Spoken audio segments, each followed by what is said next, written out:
High viewers, welcome back our channel. ఐపీఎల్లో ఆ జట్టుకు కెప్టెన్సీ చేయాలని ఉంది. Rohit Sharma video viral. IPL 2024 season నేపథ్యంలో ముంబై ఇండియన్స్ సారథ్య బాధ్యతల నుంచి రోహిత్ శర్మను తప్పించిన విషయం తెలిసిందే. టీం భవిష్యత్తును దృష్టిలో పెట్టుకుని గుజరాత్ టైటాన్స్ నుంచి ట్రేడింగ్ చేసుకున్న హార్దిక్ పాండ్యాను ముంబై ఇండియన్స్ నూతన కెప్టెన్గా ప్రకటించారు. ఈ నిర్ణయం రోహిత్ శర్మ అభిమానులకు ఆగ్రహం తెప్పించింది. జట్టుకు 5 టైటిళ్లను అందించిన రోహిత్ శర్మ కెప్టెన్సీపై వేటు వేయడం సరికాదని వారు మండిపడ్డారు. కొందరైతే ముంబై ఇండియన్స్ సోషల్ మీడియాలో అకౌంట్ను అన్ఫాలో కూడా చేశారు.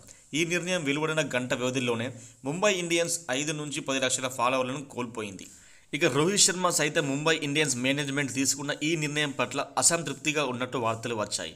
అంతేకాకుండా ట్రేడింగ్ కోసం ఢిల్లీ క్యాపిటల్ రోహిత్ శర్మను అప్రోచ్ అయినట్లు కూడా ప్రచారం జరిగింది. రోహిత్ శర్మ సైతం పక్క చూపులు చూస్తున్న కథనాలు కూడా వెలువడ్డాయి. అయితే ఐపీఎల్ 2024 వేల ముగిసిన వెంటనే రోహిత్ శర్మ జట్టు మారుతున్నాడనే ప్రచారానికి ముంబై ఇండియన్ ఫుల్ స్టాప్ పెట్టింది.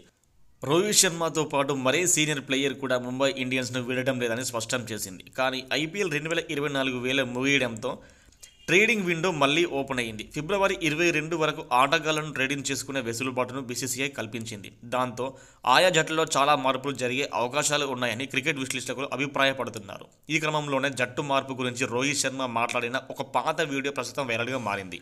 ఐపీఎల్లో ముంబై ఇండియన్స్ కాకుండా మరే జట్టుకు ఆడతారని ఒక హోస్ట్ అడిగిన ప్రశ్నకు రోహిత్ శర్మ సమాధానం ఇచ్చాడు. రోహిత్ శర్మ సీఎస్కే, ఆర్సీబీకి కాకుండా కోల్కతా నైట్ రైడర్స్ జట్టుకు సారథ్యం వహించాలని ఉందని ఆ వీడియోలో పేర్కొన్నాడు. ఈడెన్ గార్డెన్స్ మైదానం తన ఫేవరెట్ గ్రౌండ్ అని కూడా, కేకేఆర్ హోమ్ గ్రౌండ్ కూడా అదే మైదానం కావడంతో ఆ జట్టుకు ప్రాతినిధ్యం వహించడంతో పాటు సారథ్యం వహించాలని కోరుకుంటున్నానని రోహిత్ శర్మ తన మనసులోని మాటను బయటపెట్టాడు.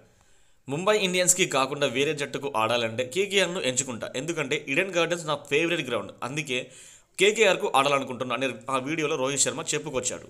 ఈడెన్ గార్డెన్స్ మైదానం వేదికగానే 2013లో టెస్ట్లోకి అరంగేట్రం చేసిన రోహిత్ శర్మ తొలి మ్యాచ్లో 177 పరుగులతో సత్తా చాటాడు. 2012లో ఇదే మైదానం వేదికగా తొలి ఐపీఎల్ శతకం అందుకున్నాడు. 2014 శ్రీలంకలో ఈ మైదానం వేదిక జరిగిన వన్డేలో 264 పరుగులతో డబుల్ సెంచరీ బాదాడు. 2013-2015 సీజన్లో ఐపీఎల్లో టైటిల్ను రోహిత్ శర్మ ఈడెన్ గార్డెన్స్లోనే అందుకున్నాడు. సో అందుకే రోహిత్ శర్మకి ఈడెన్ గార్డెన్స్ ఫేవరెట్ గ్రౌండ్.